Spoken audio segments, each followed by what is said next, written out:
Share করলাম প্রথমে। তো এবার বলি আমি কি করছি। আমাদের তো কলিয়ারি জায়গা, সবাই জানো যে এখানে ডাস্ট এতটাই হয় যে 1 মাস পর পরই আমাদেরকে ঘর ঝাড়তে হয়। আর ভাবলাম 1 মাস কেন, আমার প্রায় 2 মাসের উপর হয়ে গেছে ঘরটা ডিপ ক্লিন করা নেই।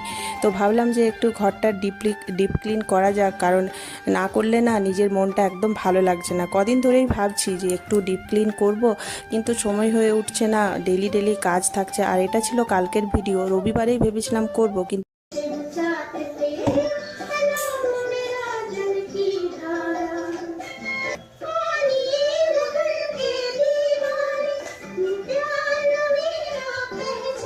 আর এখানে কাজ করতে করতে আমি টিভিটাকে চালিয়ে দিয়েছিলাম, কারণ একা কাজ করতে করতে না একদম বোরিং লাগছিল। ভাবলাম একটু গান শোনা যাক, গান শুনতে শুনতে কাজটা করলে মনে হয় কাজটা একটু তাড়াতাড়ি হচ্ছে, নাহলে নিজেকে একটু কেমন একা একা মনে হয়। তো তাই এখানে একটু গানও গিয়ে নিলাম সাথে। তারপর দেখো আমার প্রায় প্রায় মানে ঘর ঝাড়া কমপ্লিট হয়ে গেছে, আর এতটা পরিমাণে ধুলো বেরিয়েছে, 2 মাস প্রায় ডিপ ক্লিন করা নেই।